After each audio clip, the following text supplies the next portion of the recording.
Good evening friends. मैं एक बार फिर से आपके सामने हाजिर हूँ। तबीयत बहुत ज़्यादा ख़राब हो गई थी तो मैं लिख नहीं पाई। और आज का जो हमारा क्वेश्चन है वो है 5 मार्क का क्वेश्चन है, कब्जा तथा स्वामित्व में अंतर बताइए।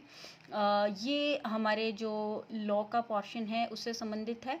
देखिए, मैंने स्वामित्व अलग दिखाया है और कब्जा होता तो मतलब जैसे इंटीग्रेशन डिफरेंशिएशन, एक्चुअली थोड़ा बहुत मैथ्स का यहाँ पे यूज़ किया है कि स्वामित्व जो है वो कब्जे में शामिल है, लेकिन सभी कब्जे में स्वामित्व हो ये ज़रूरी नहीं है।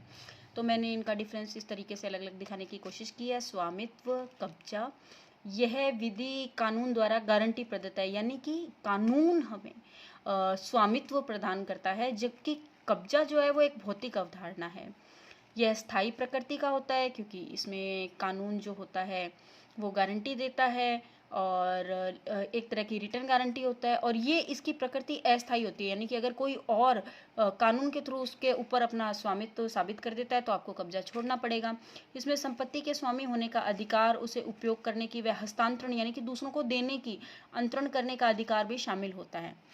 ये सब अधिकार कब्जे में हो ये ज़रूरी नहीं है। कब्जे द्वारा स्वामित्व, लेकिन हालांकि अगर मान लो किसी के पास कब्जा है और वो मतलब किसी भी तरह का केस वगैरह फाइल करके अगर स्वामित्व लेना चाहे तो उसको मिल सकता है। उसके काफ़ी रूल रेगुलेशन होते हैं, हमें उसमें नहीं जाना है। बस दोनों में डिफरेंस हमें पता होना चाहिए। स्वामित्व के अधिकार में कब्जा शामिल है, लेकिन कब्जे में स्वामित्व हो भी सकता है और नहीं भी, जैसे कि इसमें शो किया गया है। यह मालिकाना हक प्रदान करता है और यह नियंत्रण करने का अधिकार है, यानी कि एक तरह का भौतिक नियंत्रण है। तो ये मैंने 5 मार्क क्वेश्चन कब्जा तथा स्वामित्व में अंतर बताइए ये लिखने का प्रयास किया है। होप सो आपकी तैयारी अच्छी चल रही होगी। Keep going, keep writing, keep practising. All the best dear friends. Thank you, bye bye.